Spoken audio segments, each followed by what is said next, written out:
कक्षा तीसरी, विषय हिंदी। पाठ 1, पहला दिन। चित्र वाचन। देखो, समझो और बताओ।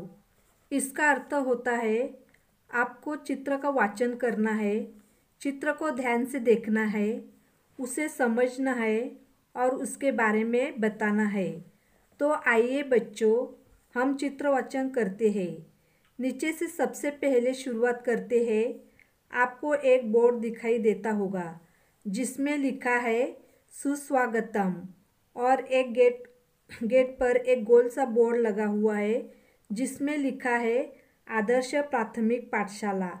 इसका अर्थ है यह चित्र एक स्कूल का है जिसका नाम है आदर्श प्राथमिक पाठशाला। गेट पर एक शिक्षिका और शिक्षक खड़े हैं। शिक्षिका खुशी को गुलाब का फूल दे रही है। बच्चों, याद आया खुशी और आनंद, जिसका चित्र हमने पहले पाठ में किया था। शिक्षक स्वागत है कहकर अंदर बुला रहे हैं। एक माता पिता अपने बच्चों को विद्यालय छोड़ने आए हैं। विद्यालय के गेट को फूल और पत्तियों से सजाया हुआ है और अंदर हम चलेंगे तो हमें वहाँ पर एक शिक्षक रंग बिरंगी गुब्बारे हाथों में लिए हुए खड़े हैं और आगे हम चलेंगे तो कुछ बच्चे गणवेश में अपना बैग लिए हुए अपने कक्षा की ओर जा रहे हैं और आगे हम सीढ़ियों दिखाई देगी। हर सीढ़ी पर कुछ न कुछ सुविचार लिखा हुआ है। सुविचार का अर्थ होता है अच्छे विचार, अच्छी बातें। तो सबसे नीचे वाली सीढ़ी में लिखा हुआ है अनुशासन बनाए रखो।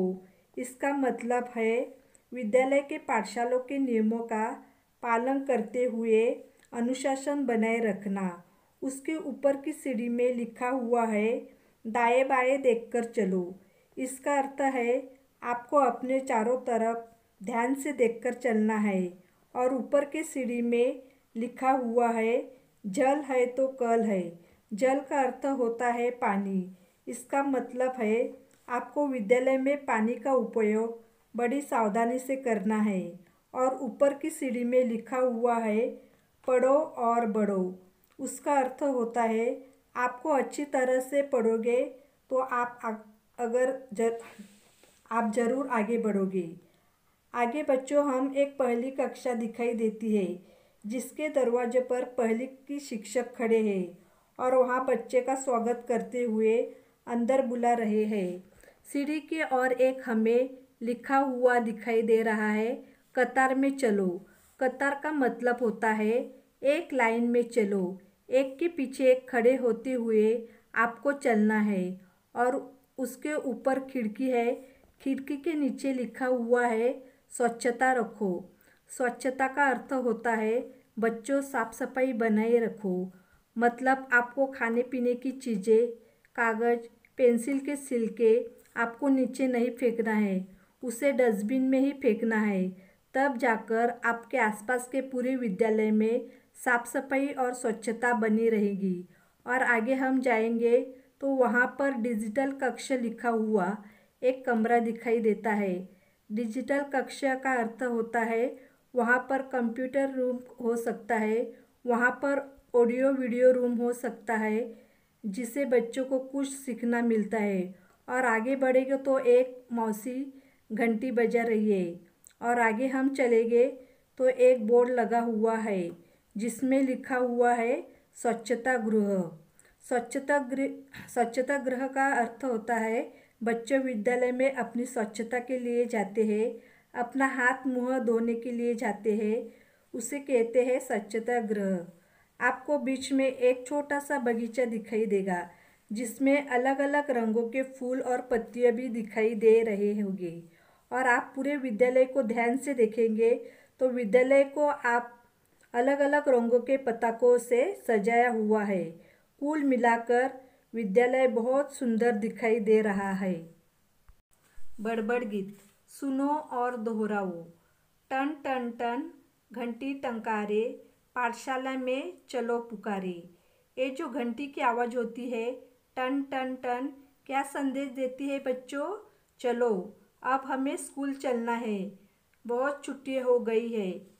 सारी छुट्टियाँ ख़त्म हो गई है और हमें स्कूल जाना है। गली मोहल्ला हुआ पुराना, नए ज्ञान के दीप जलाना।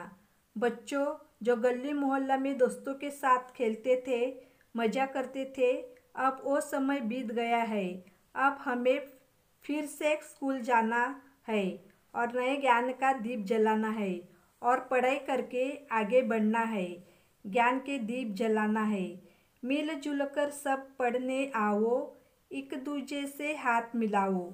बच्चों, हमें सब लोगों के साथ मिलजुल कर पढ़ने आना है।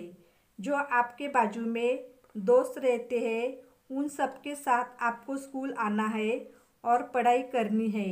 एक दूजे से हाथ मिलाओ, सभी दोस्तों से दोस्ती करो और साथ में पढ़ाई करो।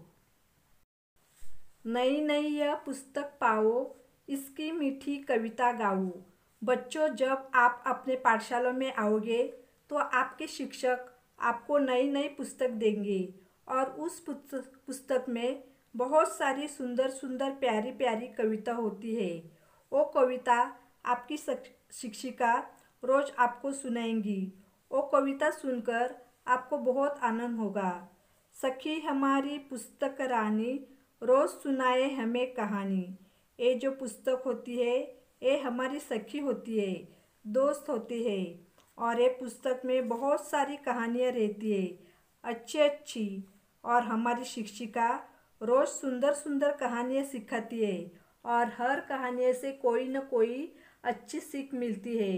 इसीलिए हम कहते हैं कि पुस्तक हमारी सखी है, दोस्त है। बीत गया दिन, हो गई शाम, बज गई घंटी, अब आराम। बच्चों, हमारा स्कूल का समय समाप्त हो गया है। अब घंटी बज गई है। अब हम आराम से अपने घर जाएंगे बच्चों। धन्यवाद।